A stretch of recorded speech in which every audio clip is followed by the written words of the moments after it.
Pagi itu, euforia syuting film horor baru mencengangkan para kru dan pemerannya. Lokasi yang dipilih adalah sebuah rumah tua yang dikenal sebagai tempat angker di desa terpencil. Angin sepoi-sepoi menerpa wajah mereka saat matahari mulai terbenam. Randy, seorang aktor muda, merasa tegang karena ini adalah pengalamannya yang pertama dalam film horor. Namun, dia bersemangat untuk menjadi bagian dari proyek ini. Saat tim siap memulai adegan pembuka, suasana menjadi hening, hanya suara kamera yang merekam.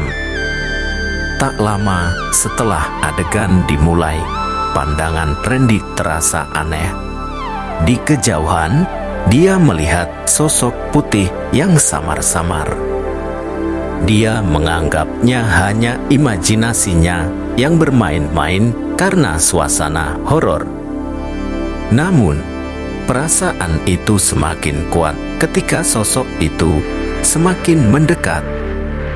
Saat beristirahat, Randy bertanya pada kru apakah ada penghuni desa yang suka mengenakan kostum pocong untuk menakuti orang-orang. Semua kru membantah, mengatakan bahwa tempat itu memang dianggap angker dan tak ada yang berani mendekatinya. Malam harinya, ketika syuting telah selesai, Randy merasa tertantang untuk memeriksa rumah tua itu sendiri. Dia mengambil kamera dari set dan berjalan sendirian menuju rumah itu. Suasana gelap gulita membuatnya merasa seperti berada di dunia lain. Tak ada cahaya di dalam rumah dan suara langkah kakinya memantul di dinding yang retak.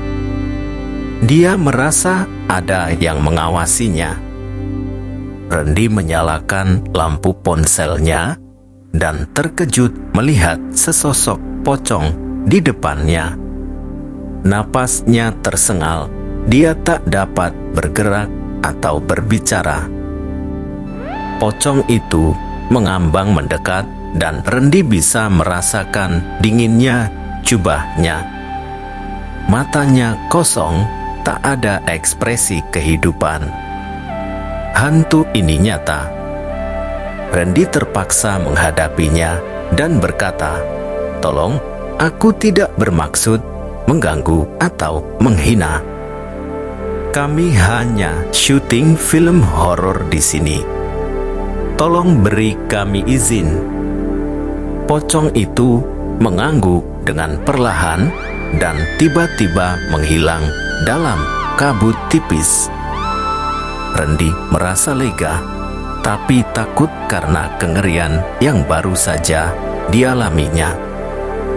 Keesokan harinya, Randy bercerita pada rekan-rekannya tentang pengalamannya. Mereka tak percaya, tapi melihat raut ketakutan di wajahnya, mereka tahu dia mengalami sesuatu yang menakutkan. Selama sisa syuting, Randy merasa ada yang mengawasinya setiap kali berada di lokasi rumah tua. Suara-suara aneh menghantui telinganya, dan dia sering melihat bayangan pocong di sudut-sudut. Dia merasa terobsesi dengan sosok misterius itu, mencoba memahami maksud di balik kunjungannya. Saat film hampir selesai, Randy memutuskan untuk menemui seorang dukun di desa tersebut.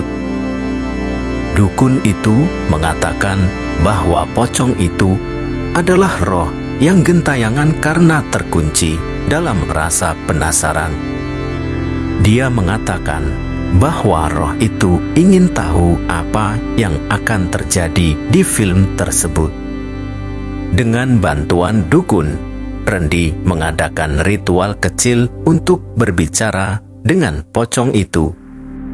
Dia menyampaikan bahwa film tersebut hanya fiksi dan tak ada niat untuk menghina atau menyakiti roh-roh tersebut.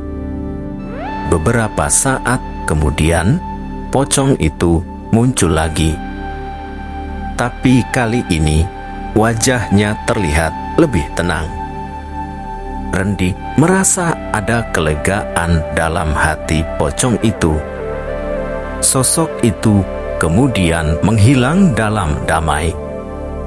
Setelah itu, Randy merasa tenang dan syuting berjalan lancar tanpa gangguan. Film horor itu akhirnya selesai dan mendapat sambutan baik dari penonton. Namun, Randy tahu bahwa pengalaman horornya yang sebenarnya adalah saat bertemu pocong dan menghadapi ketakutannya yang mendalam.